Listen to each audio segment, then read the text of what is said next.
मैं रेखा सैनी दिल्ली से ही बिलोंग करती हूँ and I am 47 years old. अगर मैं मेरी ओवरऑल जर्नी कहूँ ना तो बहुत ही ज़्यादा इंटरेस्टिंग रहेगी। पैदाइशी मेरी केरला की है, कोचीन, बिकॉज़ मेरे पापा जो है वो नेवी से रिटायर्ड है, तो ट्रांसफरेबल जॉब है पापा की। खैर अभी वो रिटायर्ड हो चुके हैं। केरला में बॉर्न हुई, ट्रांसफ़र हुआ कोलकाता, फिर मुंबई। एजुकेशन मेरी मुंबई, देन खंडाला, उसके बाद वापस Kerala, then Mumbai and then Karnataka.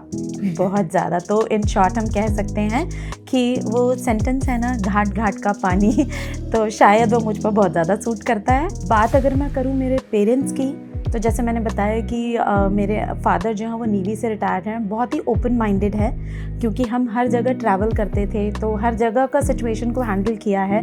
And कभी भी हमें मेरे पेरेंट्स की तरफ से मुझे ऐसा नहीं हुआ कि आपको ये नहीं करना चाहिए, आपको वो नहीं करना चाहिए। कोई लंबा चौड़ा मैसेज नहीं दूंगी मैं अपने बेटे को, जो मैं फॉलो करती आई हूँ वही बताऊंगी, जो कि एक फिल्म का गाना है, बिकॉज़ म्यूज़िक मेरा पैशन है।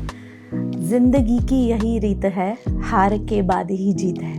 तो अगर आप किसी मुकाम पर हार जाते हैं तो उसको अंत ना समझकर अपने जीवन की नई शुरुआत समझें, तो शायद आप सक्सेस ज़रूर हो पाएंगे। स्टोरी मैं बताना चाहूँगी, और आई गेस बचपन में हम सब ने वो चीज़ की होगी, तो इंसिडेंट्स मैं बताऊँगी। मेरे ख़्याल से मैं 4th स्टैंडर्ड में पढ़ती थी और हम शाम को पार्क में अपने फ्रेंड्स के साथ, क्लास फेलोज़ के साथ खेलने जाते थे, जो कि हर बच्चा, छोटा बच्चा करता है। तो हम पार्क में थे और ये मुंबई की बात है, तो हमारा नेवल एरिया होता था जिसमें मल्टी स्टोरी बिल्डिंग्स होती थी। मैं और मेरी फ्रेंड पार्क में खड़े हैं, हम कर रहे हैं कि आज हमने क्या खेलना है क्या नहीं। सो इंस्टेंटली हमें ना पीछे से एक आवाज़ आती है कि बेटा सुनो। और ग्राउंड फ्लोर पे एक आंटी रहती थी, उन्होंने हमें बुलाया और उन्होंने हमें 5 रुपये दिया। और उस समय मैं जब पढ़ती थी तो उस समय 5 रुपये की कीमत बहुत ज़्यादा थी।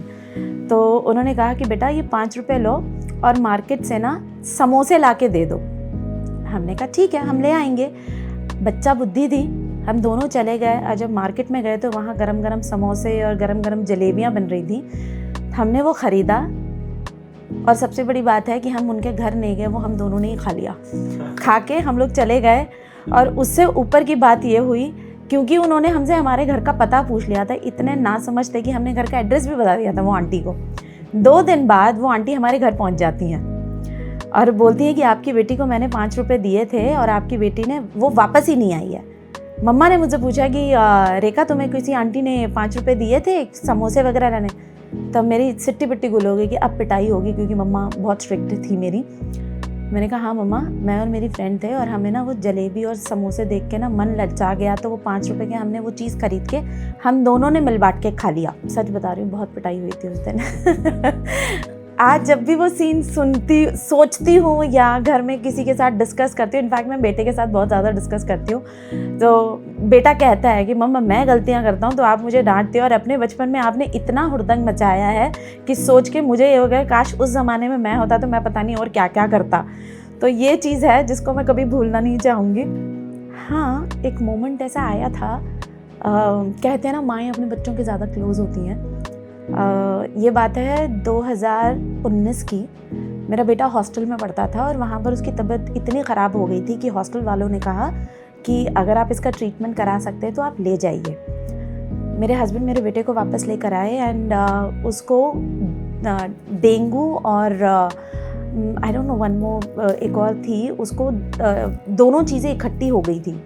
एंड वो ऐसा हो गया था कि वो मुझे भी नहीं पहचान पा रहा था। मतलब दिमाग में वो चीज़ें चढ़ गई थी कि वो मुझे भी आंटी कह के पुकारता था, इग्नोर कर देता था। तो हमने उसको हॉस्पिटल लेकर गए, तो डॉक्टर्स ने क्लियरली ये बोल दिया करके कि हमें इसकी बीमारी का पता नहीं है कि इसको हुआ क्या है। मैं जब वहाँ पे गई तो उन्होंने बोला कि हम केयर कर रहे हैं। तो मेरा क्वेश्चन ये था, बीइंग अ मदर, कि मेरे बेटे की कंडीशन क्या है, कहीं वो क्रिटिकल तो नहीं है। तो उन्होंने बोला कि मैं आपको झूठी तसल्ली नहीं दूंगी। She was a female doctor. उन्होंने स्ट्रेट अवे मुझे ये कहा कि आप प्रे करो कि आपके बच्चे के कान से, मुंह से या नाक से ब्लड फ्लो ना हो जाए। अगर ऐसा कुछ हुआ तो हम इसको बचा नहीं पाएंगे। वो एक मोमेंट ऐसा था, आई एम सॉरी, मैं अब भी सोचती हूँ तो अंदर से कांप जाती हूँ। उस समय लगा कि शायद मैं अपने बच्चे को बचा नहीं पाऊंगी। और अपने अंदर मैंने वो बात दबा के रखी कि डॉक्टर ने कहा है कि अगर ब्लड नहीं मिला या बच्चे को कान नाक मुंह से खून आ गया तो हम बच्चे को बचा नहीं पाएंगे। जो इंसिडेंट्स मैंने आपको बताया वही चीज़ से रिलेट करूँगी। एक ऐसा फियर है कि अगर मुझे कुछ हो गया तो मेरे परिवार का क्या होगा।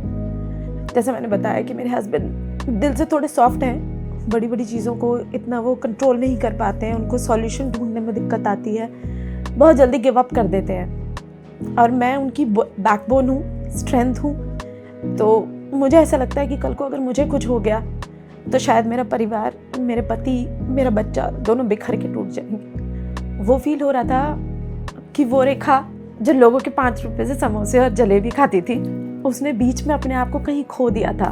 और आज उस दिन के सेशन में फिर मैंने उसको वो प्रॉमिस किया कि नहीं रेखा, तेरे अंदर वो बच्चा आज भी है और यही बच्चा उस बच्चे के साथ दोबारा मिलेगा ज़रूर। मैं यही बोलना चाहूँगी कि लो फील कर रहे हो, जैसा मैंने बताया कि मेरा मोटिवेशनल सॉन्ग जो मैं गाती हूँ, ज़िंदगी की यही रीत है, हार के बाद ही जीत है। तो जिस मोड़ पर आप खड़ी हो रेखा और वहाँ आपको हार का सामना करना पड़ रहा है, तो बस पलट के देखना, वहाँ जीत आपका इंतज़ार कर रही है।